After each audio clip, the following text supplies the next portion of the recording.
Mario's back in the one game where he was a villain. That's Donkey Kong Jr., which is found on Donkey Kong Classics for your NES. Let's go ahead and take Donkey Kong Classics, select Donkey Kong Jr., and find out how this version holds up today. Let's go to the game. Donkey Kong Jr. is based on the 1982 arcade sequel to Donkey Kong. Nintendo published it for the NES as a black box game in 1986, and then along with the original Donkey Kong as part of 1988's combo cart, Donkey Kong Classics. Donkey Kong Jr. is a platformer for 1 or 2 players alternating and has 2 modes of play, with A mode being easier and the B mode being more difficult. According to the back of the original box, Mario has gone mad and locked Donkey Kong in a cage. Now it's up to Donkey Kong Jr. to steal Mario's keys and set his papa free.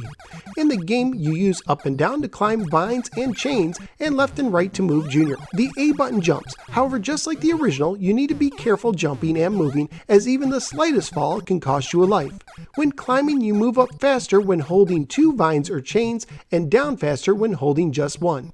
There are also fruits on the stage that can be dropped on enemies by touching them. Donkey Kong Jr. contains all 4 stages of the arcade version and follows the Japanese order that loops back to the beginning at a higher difficulty when you complete the final stage.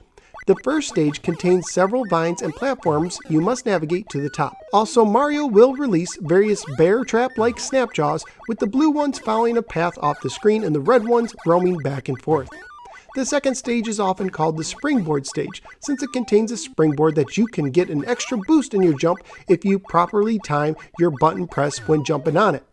The stage also includes the nitpicker birds, some of which drop what I really hope to be eggs that can kill you if they touch you.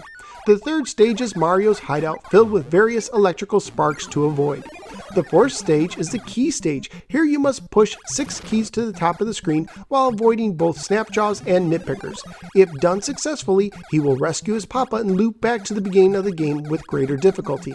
Point-wise, you get points when you jump over enemies, drop fruit on them with bonus points given for hitting more than 1 enemy with a single fruit, and pushing keys into locks in the final stage.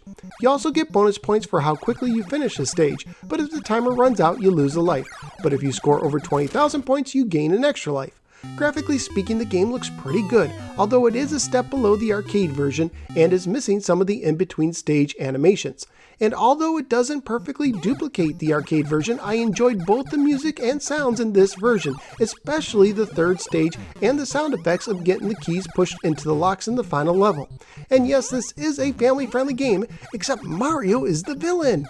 On eBay, loose copies of the black box and classic version were selling for $15 to $20.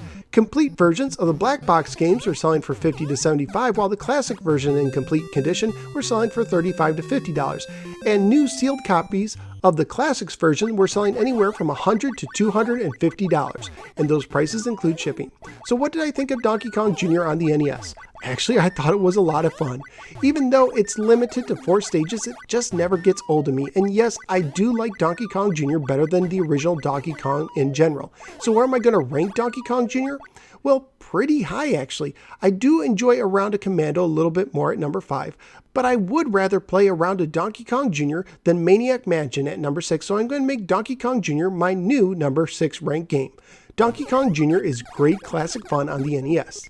If you enjoy retro-related videos, would you please click the like and subscribe buttons? You can now support the show through Patreon as well. Just go to patreon.com/NoSwordGamer. And be sure to check out some of my many other videos covering Atari, Sega, Nintendo, and more. I'm also a member of the Retro Junkies Network. You can find more retro podcasts and videos at theretrojunkies.com. Thank you for giving me a little part of your day, and I look forward to seeing you next time on the next episode of the No Sword Gamer. Take care and go play some Donkey Kong Jr.